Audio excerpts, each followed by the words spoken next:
Hey, everybody, what's up? Welcome into the Athletic Fantasy Football Podcast. Wednesday, November 24th, Thanksgiving Eve. Happy Thanksgiving to everyone out there. Thank you for being with us on hopefully what is the start of your holiday weekend. Hopefully, we're off from this point forward, just enjoying all the Thanksgiving cheer, all the food, and of course, all the football coming our way over these next 4 days. Michael Beller and Brandon Funston with you. No Jake Seeley, so things should be nice and calm and relaxed and easy, right, Funston?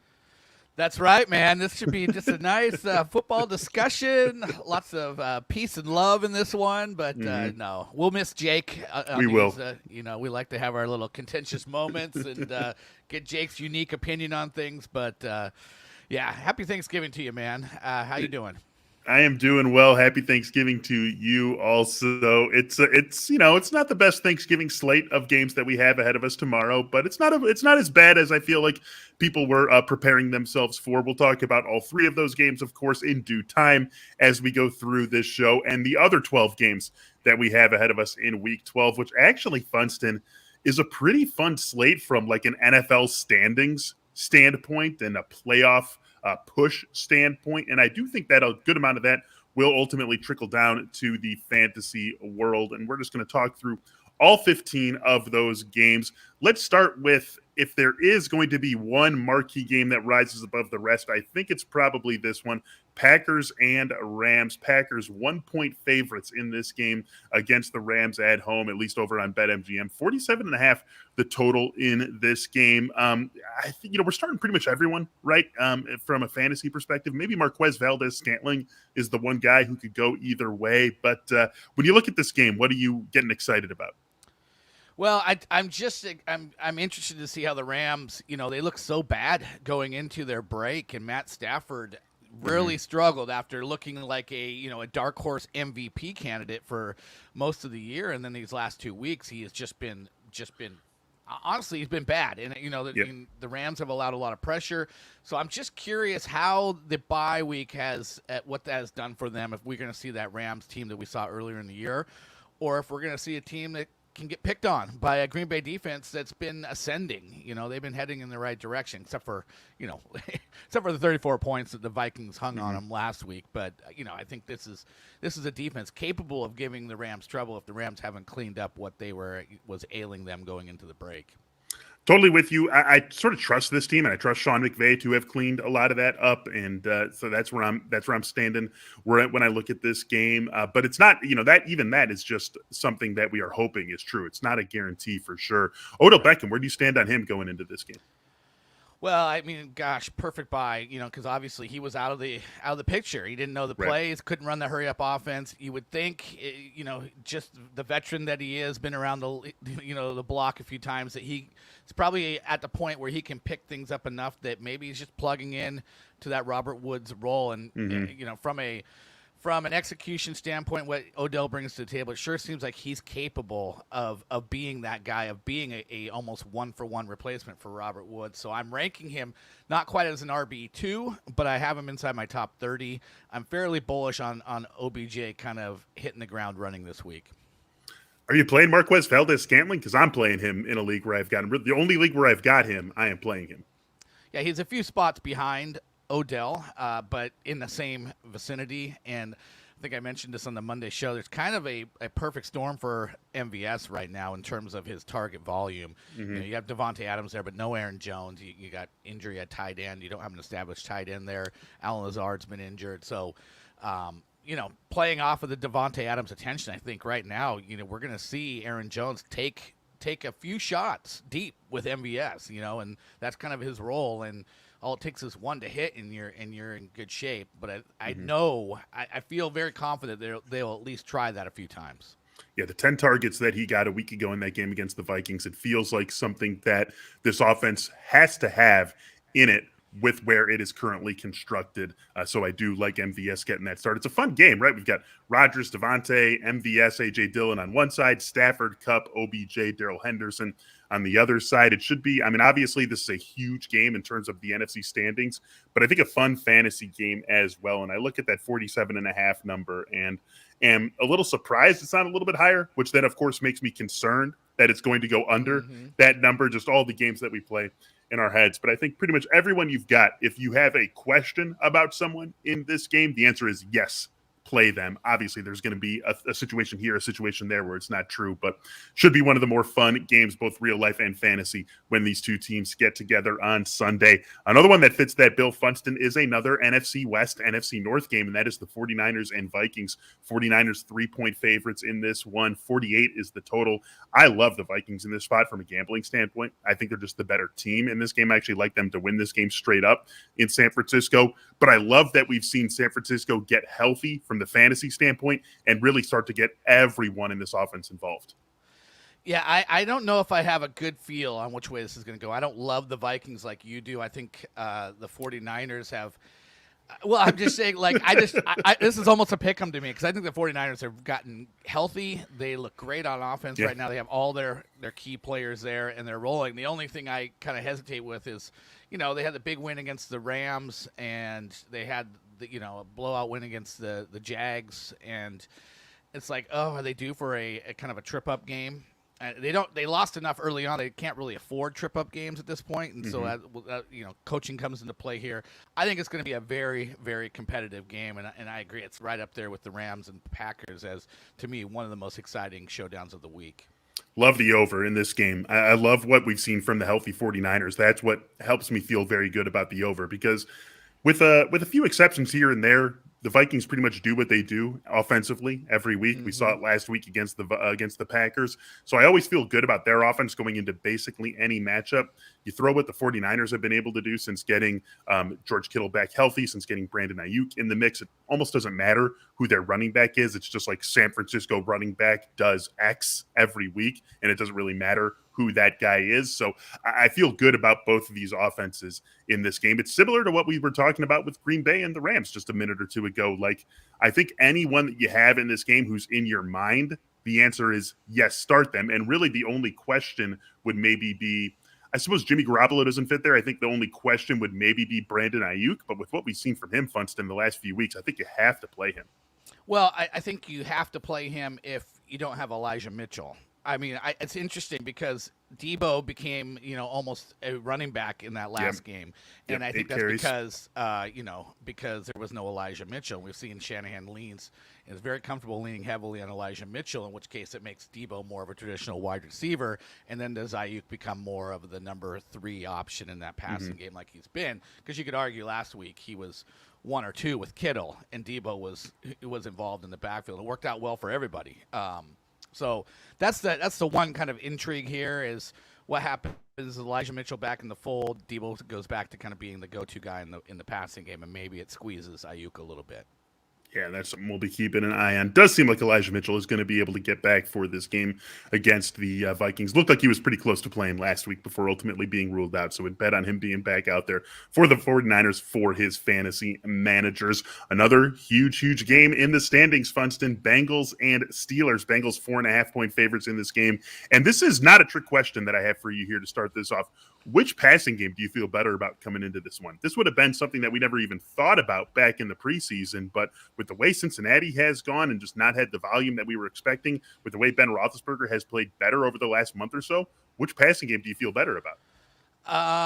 I guess I would say it's weird that, as far as like a safe floor, probably Pittsburgh, but I'm sure I'll be chasing, if this is a decision I'm making, I'm just going to chase ceiling here, and that's still with the Bengals. I mean, you look at average depth of target, adjusted completion percentage, all these things. Joe Burrow is just running laps around Ben Roethlisberger, and so, lately, the last couple weeks, it's been, the numbers have been low for Burrow, but I still had the upside, the weapons he has, the ability to bust some deep plays. You just don't get that with Pittsburgh. But Ben Roethlisberger every week is one to 2 touchdowns and always in the 200-yard range. His floor is very safe, but it's just you're not getting rich there.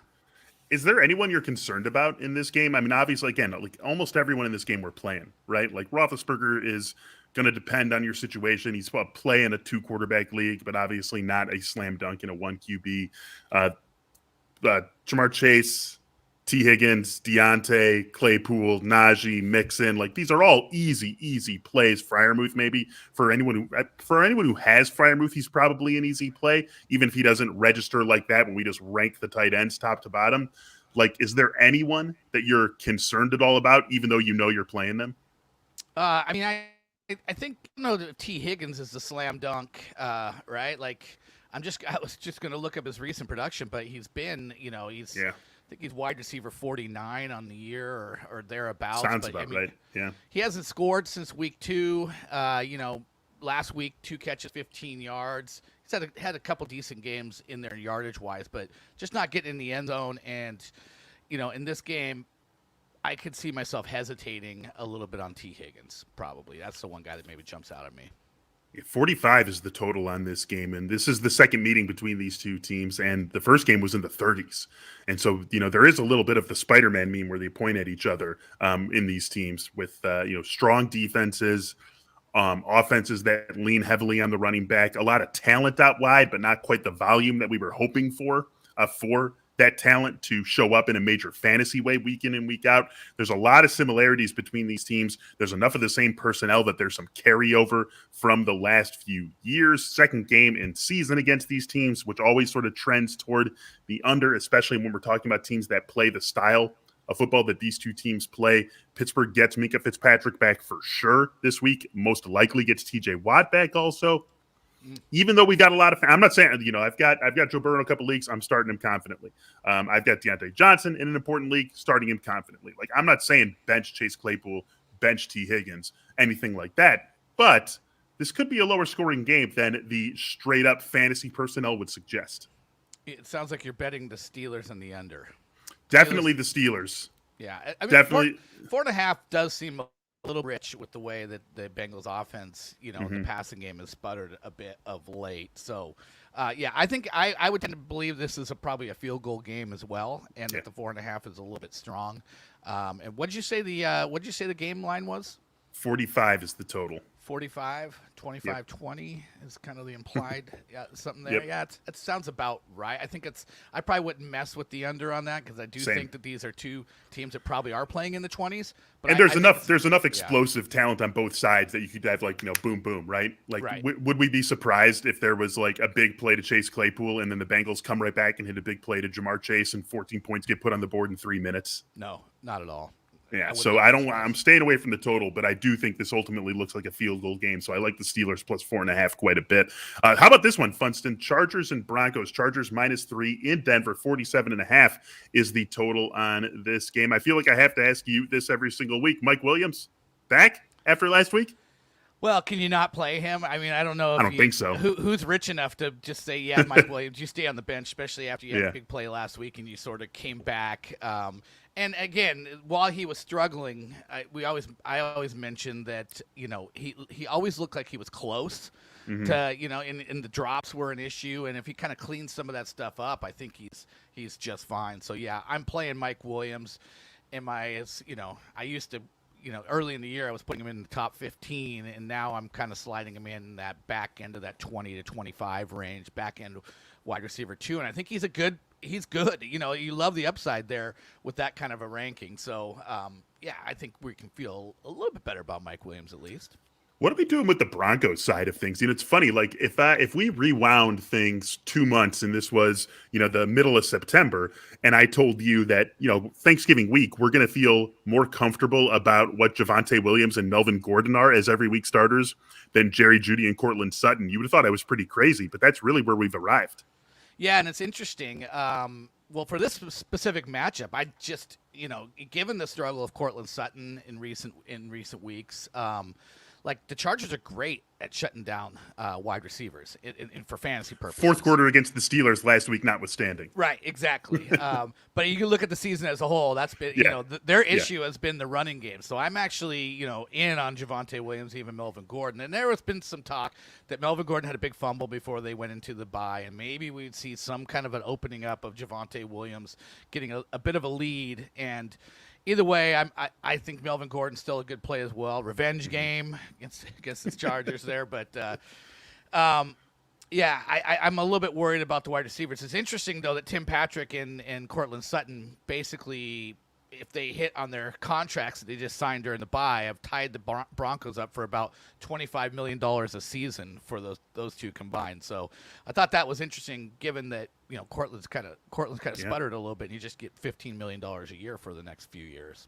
I mean, clearly they believe in what they're building offensively, and they just feel like maybe they've got to find the right quarterback to unlock it. I mean, it's definitely Teddy didn't sign an extension. No, and he's done fine, right? I mean, he's been Teddy. He's been Teddy, right? I mean, it's basically exactly what he's been. So, this is a stay away for me from a gambling perspective. I would lean Chargers just because I think they've shown us they're the better team. But they've been a little bit too Jekyll and Hyde for me to really want to lay 3 with them on the road against a quality enough opponent. Yeah, I feel like Denver coming off a bye and they're at home, and how Denver is likely to be successful is to keep the score low, and so I feel like they have the better advantage right now of kind of enforcing their will and their narrative, given the home game off the bye, and it gives them a little bit of advantage to maybe say, we're going to go run heavy, which is what they want to do, and that's the weakness of the Chargers. So for me, this feels like it's not going to be a shootout like we saw last week between the Chargers and Pittsburgh for sure. Really quick here, just a general question from Alex on can we start Sutton? So just using that as a jumping off point, where it's Wednesday morning, it's 8:20 in the morning where you are. So forgive you if you don't have your rankings lined up, but in your head, where do you think Sutton ranks at the wide receiver position? Honestly, I think he's a back-end wide receiver 3, and that's almost all because of benefit of the doubt of the talent. Nothing for what he's done lately, nothing for this matchup. Like those two things I think work against him. But he's a talented guy that's, capable of making a big play in tough situations. You have to give him credit for that. So I'm probably ranking him as low as I'll have ranked him all year long this week, but it'll be back-end wide receiver 3. All right, Buccaneers and Colts, big crossover game. Another great game for the standings here. Colts surging, Buccaneers getting back on track with that Monday night win over the Giants in Week 11. Bucks 3-point favorites in this one. 51.5 is the total. Want to say off the top of my head that's the highest total of the week. I think it's the only total. No, we've also got Cowboys and Raiders on Thanksgiving is in the 50s, but this is the highest total of the week. I actually love the under in this game of 51. I think this game stays under because of I sort of see Carson Wentz not being able to take advantage of Tampa Bay's offensive deficiency, similar to Daniel Jones. Obviously, very different situations, but I think there is a little bit of crossover there. Jonathan Taylor can do what he does, but typically you don't ride a running back to over 51.5. And so I do think that this is a game that I think goes under, even though I feel really good about all the fantasy starters in this one. Yeah, I do too, and I actually think the Colts win this one. Okay. Yeah. So, I mean, they're at home. Tampa's lost 3 on the road. Colts are playing as good as anybody. They're as balanced as anybody. And Jonathan Taylor, I'm not sure there's anybody he can't run on, at least in a semi-successful way. So that's for sure. So, you playing off that threat of Jonathan Taylor, I think it's going to be enough for the Colts to score a few. And their defense is good enough, I think.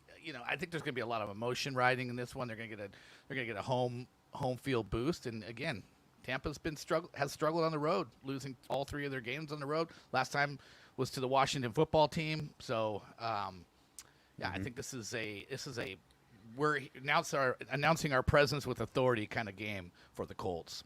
So then, is there anyone on Tampa that you're concerned about? I would be maybe a little bit concerned about Leonard Fournette, who hasn't been a world beater of late. I'm not going to rank him outside my top 20 running backs, but I would be, if I had Leonard Fournette, I'd be like, I feel like this is a low ceiling kind of game. When Chris Godwin and Mike Evans are out there and there's no Antonio Brown, I just don't know if there's a matchup where you feel bad about him. And same with Gronk. If Gronk's healthy, you're playing him. So it's probably Leonard Fournette that I feel like is looking worse than usual. Yeah, I think this is more like it's a high 20s game. It's a 27-24 or a 26-23 sort of game. I do think it's close. Again, another game where I wouldn't really feel comfortable with either team against the spread, but should be, I think, a fun game between these two teams, both of which could certainly use the win in this crossover AFC-NFC matchup. This holiday season, the best deal in wireless can only be found at Mint Mobile. Right now, when you switch to Mint and buy any 3-month plan, you'll get another 3 months for free. As the first company to sell premium wireless service online only, Mint Mobile lets you order from home and save a ton with phone plans starting at just $15 a month.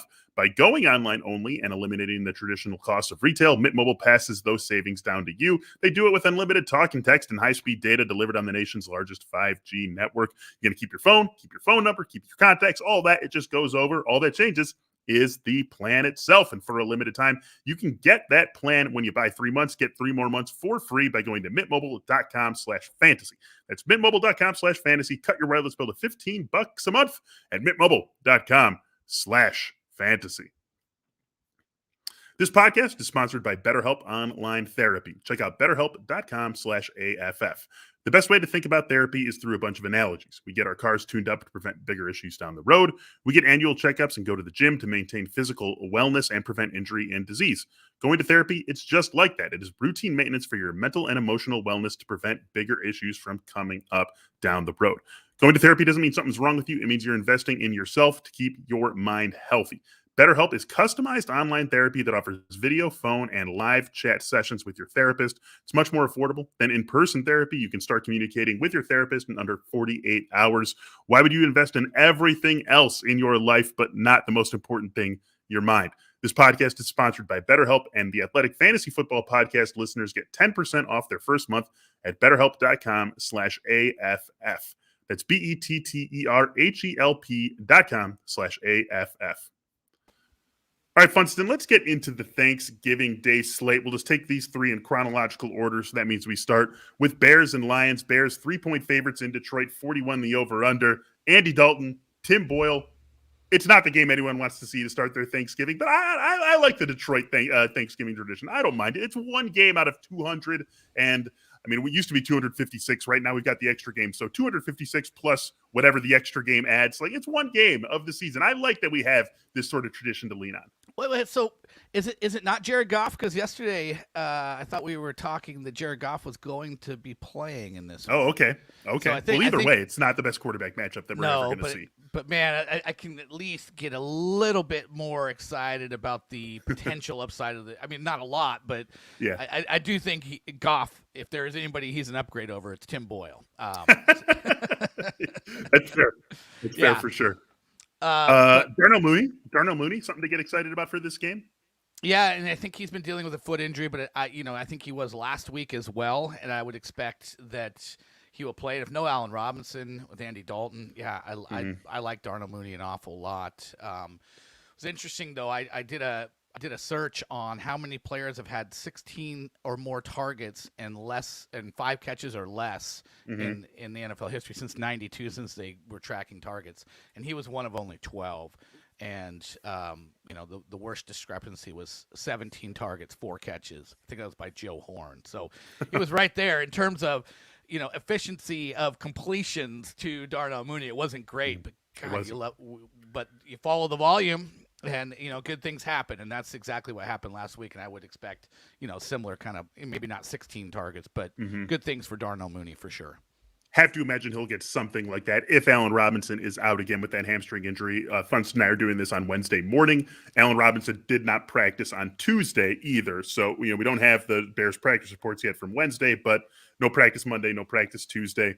Might be another week out for Allen Robinson. Since we're on this subject, Funston, give me your favorite Thanksgiving Day football memory. Well, I was always a huge Cowboys fan, still am, but even in the 80s, growing up in my formative years as an NFL fan, I just absolutely loved the Cowboys. So Thanksgiving was great for that. Lots of memories of Dallas playing on Thanksgiving.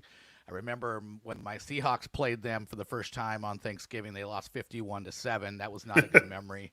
But I think the one that stands out for me from the Cowboys perspective was the 93 Leon Lett game where they had the weird snow at Texas Stadium and Cowboy Stadium in Irving, and Lett fumbled a blocked kick by Pete Stoyanovich that would, if he wouldn't have touched it, the game's over, But he goes down and tries to recover the blocked kick, and he fumbles it, and Miami recovers it. They get an extra shot at the game-winning field goal. Pete Stoyanovich hits it, and they lose 16-14. So that was right after.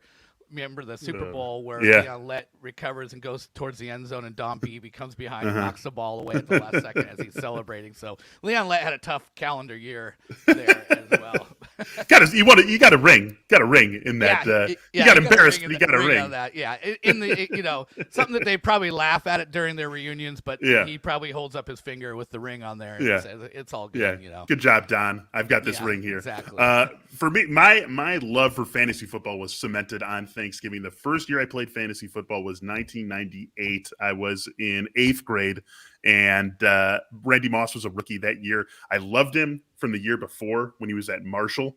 One of my buddies had college football, whatever, and I always used Marshall. It was Chad Pennington and Randy Moss, and you could just throw bombs to Moss, and it was awesome.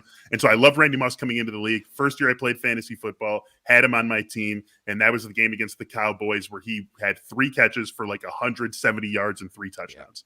3 catches, 3 touchdowns, and like 2 bombs, and it was just awesome. It was like, oh my, like just having so much fun. It was like, I love this game that I just found this year.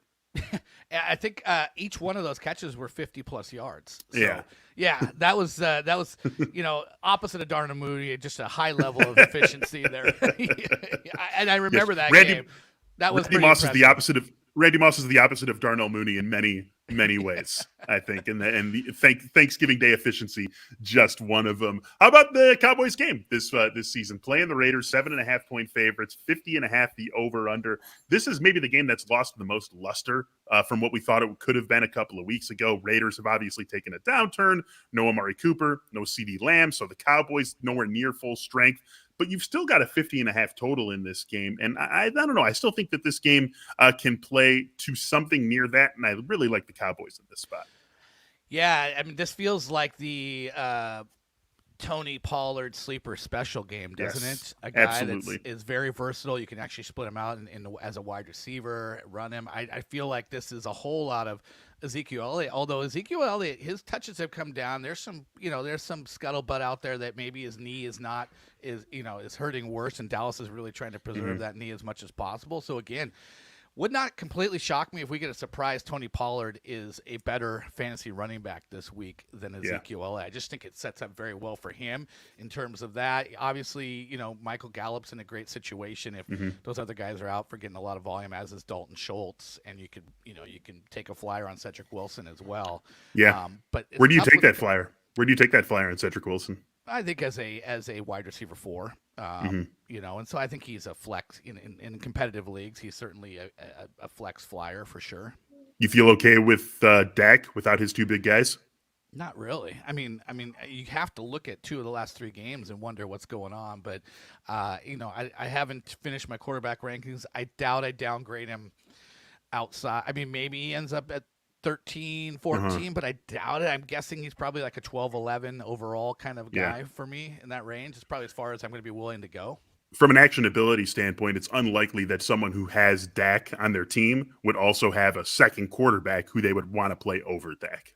Yeah, right. Cam Newton comes into the equation. Yeah. Like there are guys that Dak's struggling. I'll throw Cam on my roster just to see, he's kind of. It would have to be something like that. Yeah, and I think I would play Cam. I mean, I made the mistake of not playing Cam over Russell Wilson on one of my teams last week, and everything about Cam that I said, which was okay.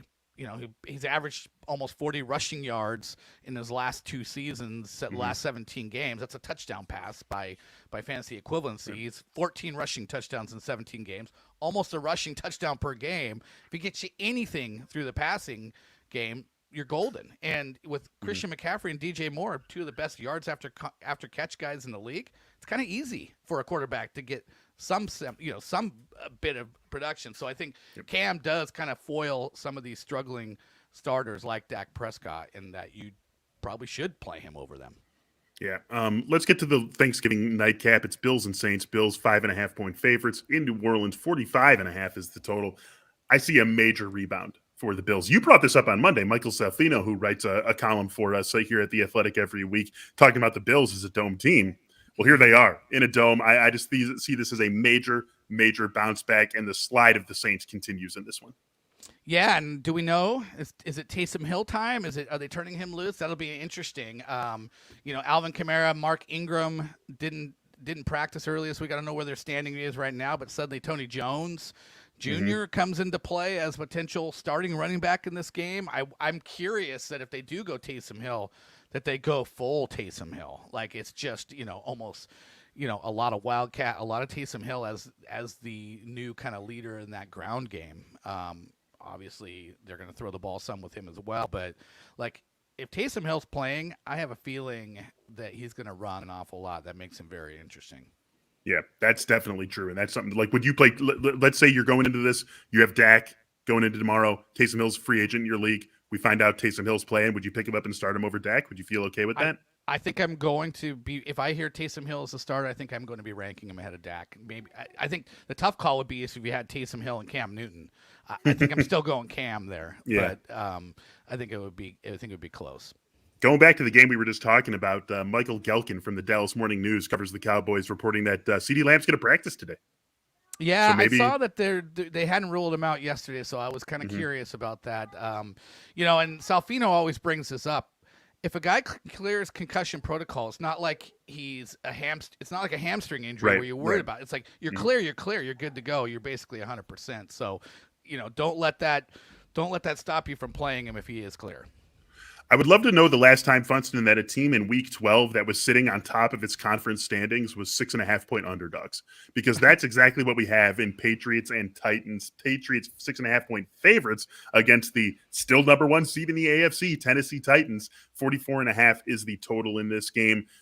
Tennessee's offense has not been the same without Derrick Henry. We know that. They did have 420 yards of offense against the Texans last week, but a ton of turnovers. They just seem to not know what to do without Derrick Henry, and now maybe without A.J. Brown this week as well, as he's dealing with a rib cage injury.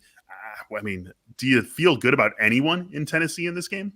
No, as saying on Monday, like all their skill position players right now are basically replacement level quality, especially if A.J. Brown is out. But Jeff Swaim and, Dontrell Hilliard is now the new favored back in that backfield, and who knows who it'll be next week. But, it's worth kind of going out and exploring Dontrell Hilliard. If you haven't, on the waiver wire and he's still sitting there, you might want to grab him. But, I think this is fair. The Patriots have looked great. The Titans, if you can't play off the threat of Derrick Henry and it's a bunch of replacement backs, you really don't have the kind of the passing game upside to live in that world and be a good team. So it's basically it says a lot about how valuable Derrick Henry is, because this is a Tennessee team that went from being, a legit Super Bowl contender in the AFC to beat the Chiefs. They beat the Bills. Yeah, they were as good as anybody at that point. Yeah.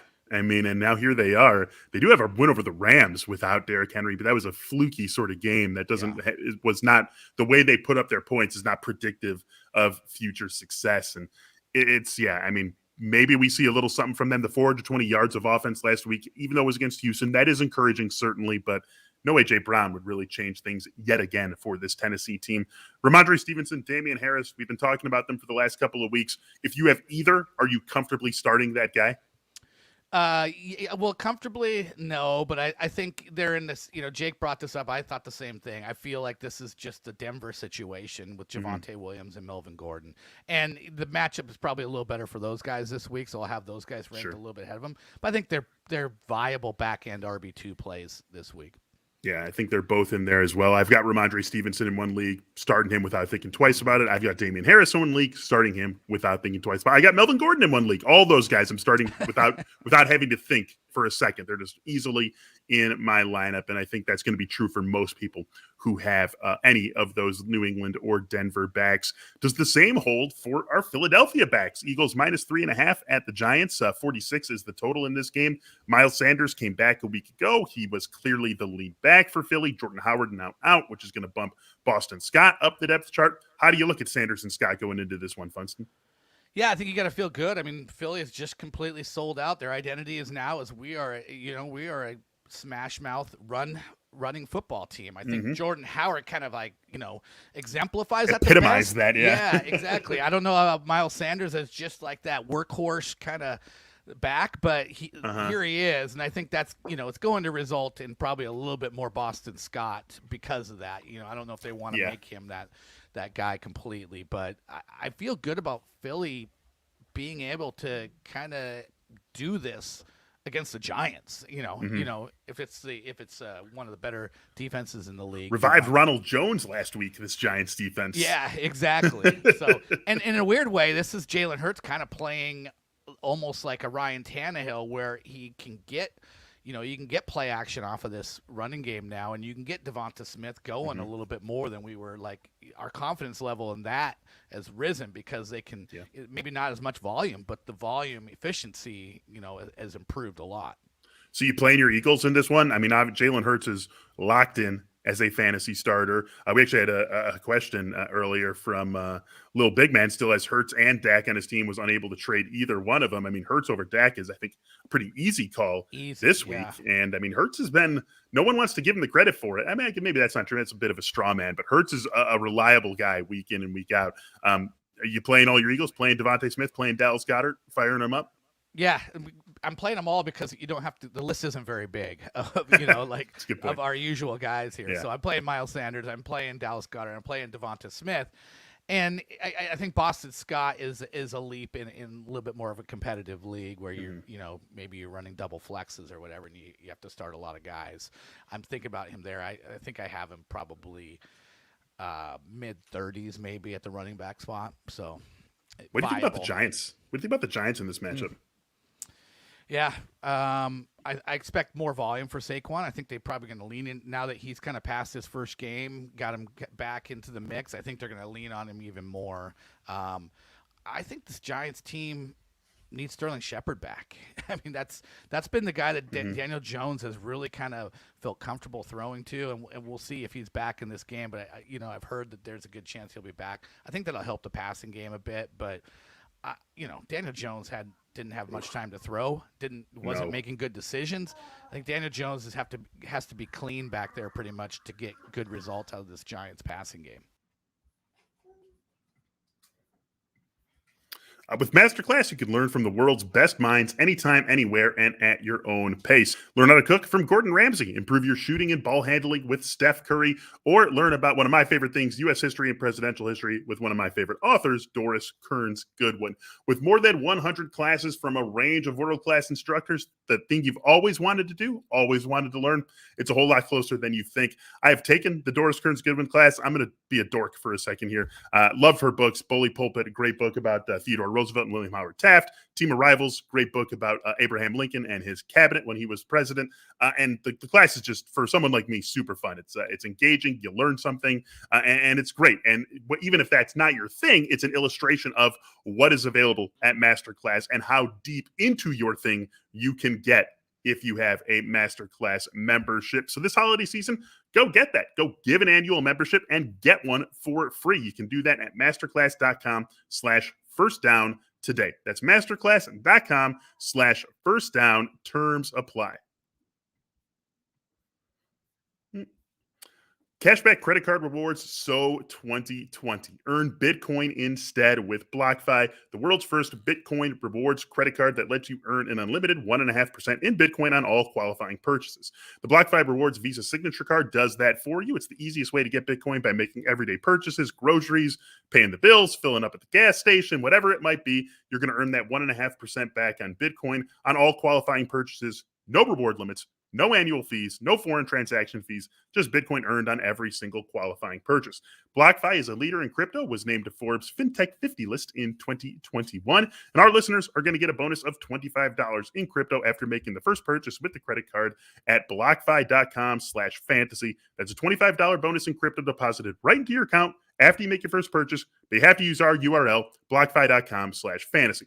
Not all are eligible. Geographic, regulatory, and underwriting restrictions apply. Fees and terms subject to change. Additional terms of service at BlockFi.com. BlockFi is a financial technology company. Banking services provided by Evolve Bank and Trust. Member FDIC.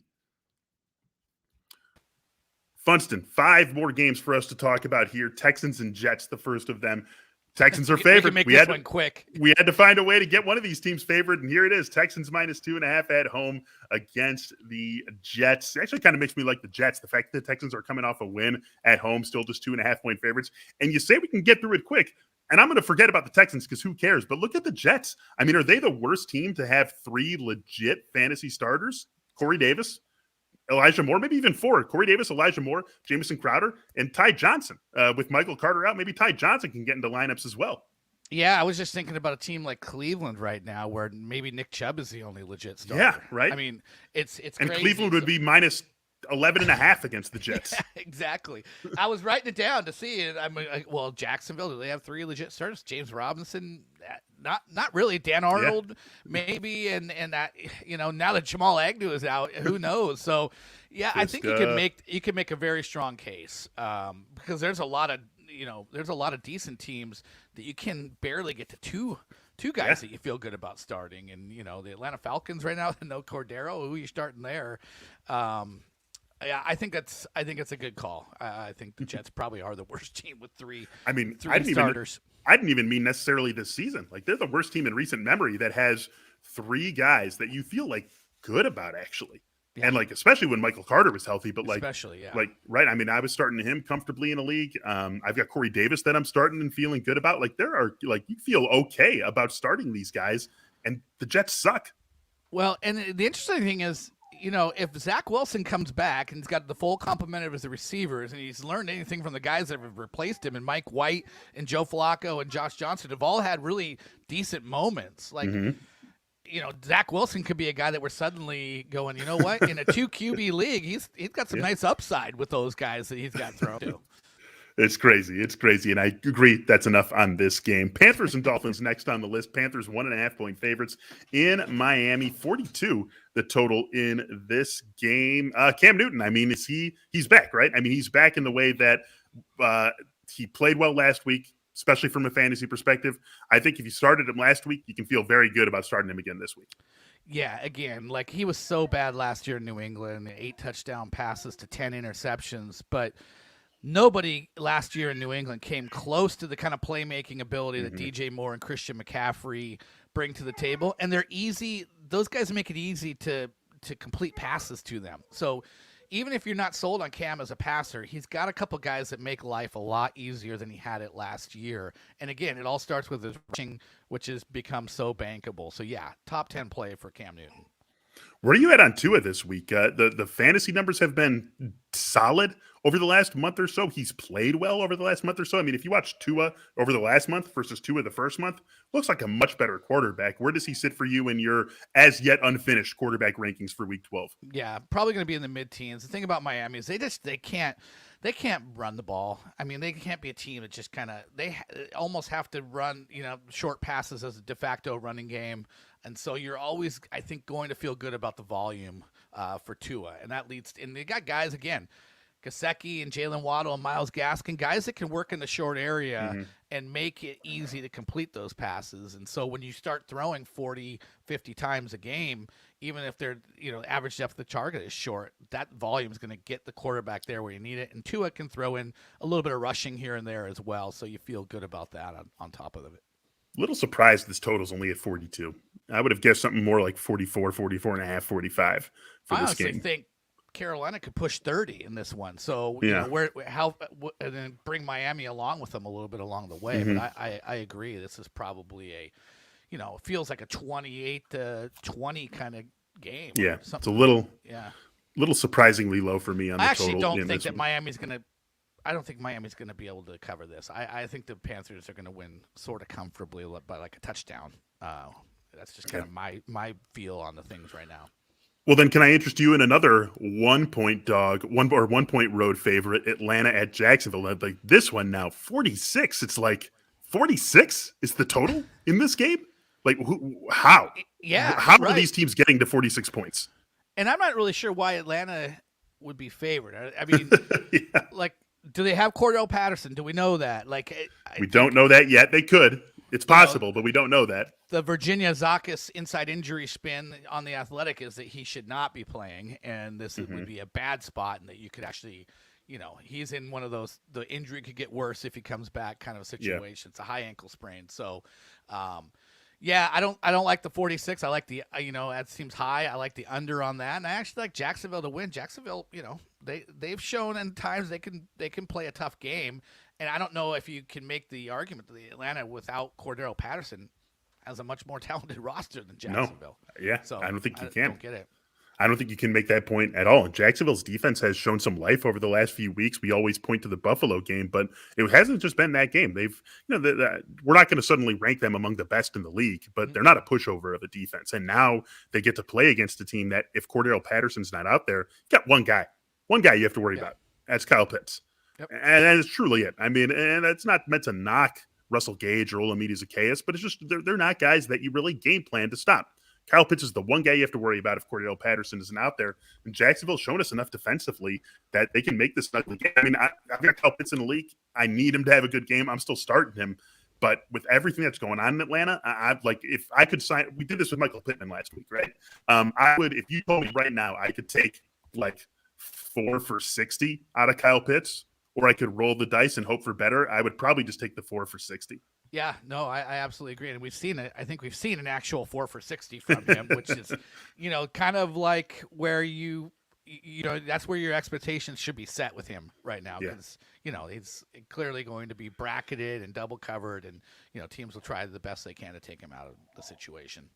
All right, Funston, let's get to the 2 primetime games, the last 2 games we're going to talk about here, because they're the last 2 games on the slate that we haven't talked about. First one, Sunday night, Ravens and Browns. Ravens 4-point favorites in this game. 46.5 is the total.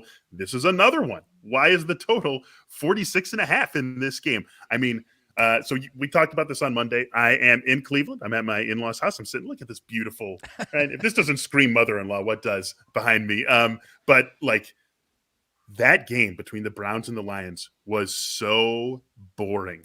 And I can't figure out for a second why Baker Mayfield is playing right now. Not because he's playing poorly, which he is, but because he's limping. He's limping back to the huddle. He's stretching out his shoulder every single time after he makes a pass.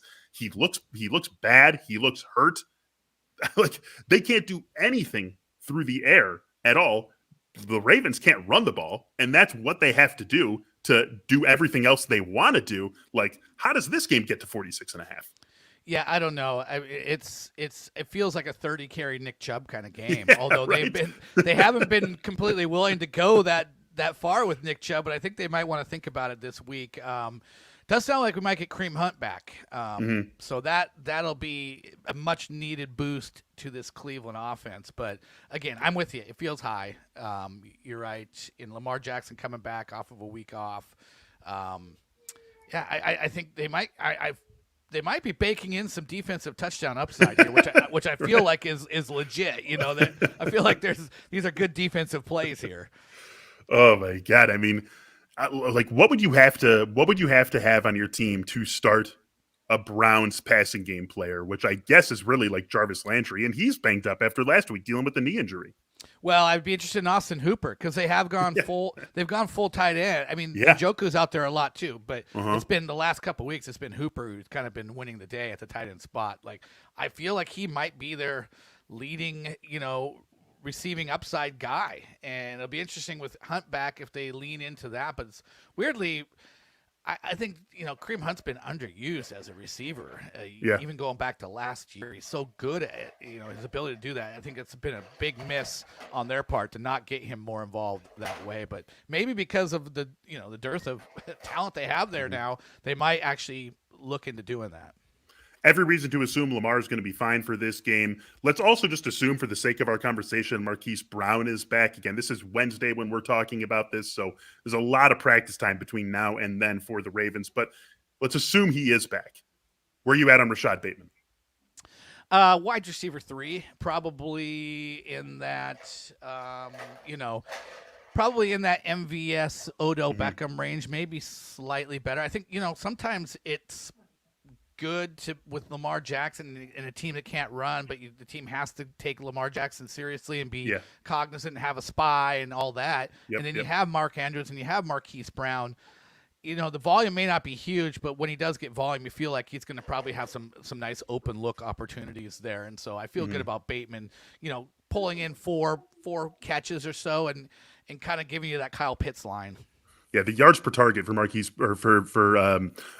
Bateman have been good this season. It's been a good number. And so even though I think you pretty much diagnosed it perfectly, even though it might not be a 10 or 11 target game, in fact, we shouldn't expect a 10 or 11 target game, he could make a lot of good use out of 6 targets, which we should expect from him, even in a game where Marquise Brown is back for Baltimore. Monday Night Football saved the Funstoniest for last, is what I'll say here, because the Seattle Seahawks let me apologize to prime America time in game. advance. At least they're flexed out of Week 13. Yes, right? yes. No, the back-to-back Seahawks in Monday or on prime time, but we do get to watch them on Monday Night Football against the Washington football team. Funston, this game was, when it first opened on BetMGM, it was Seahawks were 2-point favorites.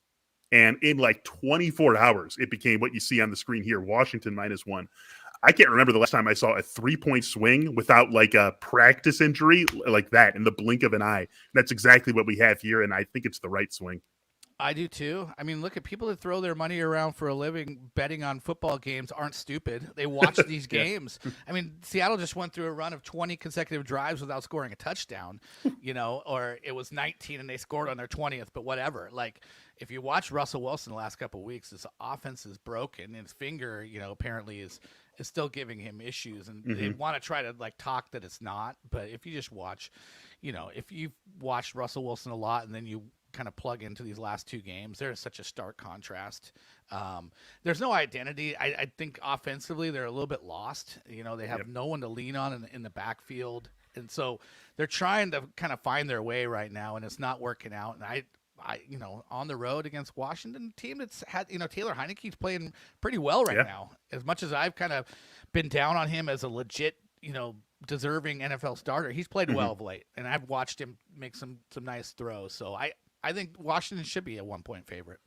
Couple of deep teams of mine, deep league teams. I'm staring at Alex Collins, and I'm just like, ugh, like, am I going to have to do this again? Because I've got one of them has Clyde Edwards-Helaire on a bye. One of them has Aaron Jones likely injured, and I'm just looking at like, am I going to have to like suffer through this again? And it's like, I don't want to start him. I don't want to start Russell Wilson either, to be honest, Funston. Yeah, I'm with you. I do think they'll go out of their way to get DK Metcalf going, and I think it's going to be in a volume shorter area kind of way than is typical for him, but I think they just want to get him going as a threat, because that's a great place to start right now as far as how getting your offensive identity back. It's just go to DK. He's a power forward receiver. Right. He's not completely a deep threat. He's able to catch short area passes. Just make that happen. If you're going to get anything going, if you're the Seahawks, it has to be through him. It really, truly has to be, because he's the guy who you can count on in that way. Like Tyler Lockett, when he does great, and it's big plays, but that's not a reliable, we're going to get the offense going by hitting the 57-yarder down the right sideline to Tyler Lockett. That's much of Tyler Lockett is schoolyard. We kind of just made that up as we went along. But I think with DK, you can scheme some stuff that will actually work. So exactly. Washington side, McLaurin, Gibson, boom, easy. Heineke, QB2? Yeah. QB, maybe a stream for someone like if you're it's Mahomes and people who have already been playing without Kyler for 3 weeks on bye. So maybe one quarterback league. You've been riding Mahomes all season. I think he's in the Tua range discussion. Yeah. I mean, J.D. McKissic, teams kill Seattle underneath. They haven't been able to stop a running back in the passing game. J.D. McKissic could be a nice sleeper in this one because it's just been week after week after week of running backs killing this team in the passing game. Let's get out of here on this question here from Casey H., who, first of all, loved my Funstonian. And secondly, Alex Collins or Ty Johnson. I'm going Ty Johnson very easily, actually. Yeah, and we could see a decent amount of DJ Dallas in this game. We started to see that bubble up a little bit last game, and they might just decide to follow that trail a little bit more. So I'm going to go Ty Johnson as well, especially in a PPR sense. The only thing that felt worse to me looking at my teams yesterday and thinking about having to start Alex Collins another week was looking at them at the same time and thinking, am I really going to put in a waiver claim for DJ Dallas? Yeah, right. And ultimately deciding no. Like, I'll just go with what I've got at this point because I don't want to trust anyone in Seattle who's not named DK, and I definitely don't want to go and, get DJ Dallas on my team to start him over Alex Collins. Gross. But what's not gross is everyone joining us on Thanksgiving week. Happy Thanksgiving to everyone out there. Thanks for being with us. Also, holidays make me feel like, it's good, like a wrap-up sort of thing. We still got a month left of the season, but thank you for being with us to this point of the season. Happy Thanksgiving. Enjoy the turkey. Enjoy the stuffing. Enjoy the pumpkin pie. Enjoy it all. Of course, the football. Happy Thanksgiving to you too, Funston. Yeah, you too. Enjoy. Thank you all for. Yeah, right. I was just gonna say, don't put on too many calories. Yeah. Fingers crossed. We'll see. We'll see what happens. We'll see what happens. We'll have to do like a belly check. You, me, and Jake on Monday. There you go. All right. Jake's gonna win. I have a feeling. I have a feeling Jake's got that locked up for life. But either way, thank you all for joining us here on this episode of the Athletic Fantasy Football Podcast and all week. We're off tomorrow, obviously. We will be back on Friday with a look at the Week 12 gambling slate after the Thanksgiving games. Me, Zach Jackson, and Vic Tafer. But again, thank you for listening. Thank you for joining us. Happy Thanksgiving. Enjoy it. Enjoy all the food. Enjoy all the football. Hopefully your fantasy hopes and wishes come true. We'll talk to you soon. See you later. Happy Thanksgiving, everyone.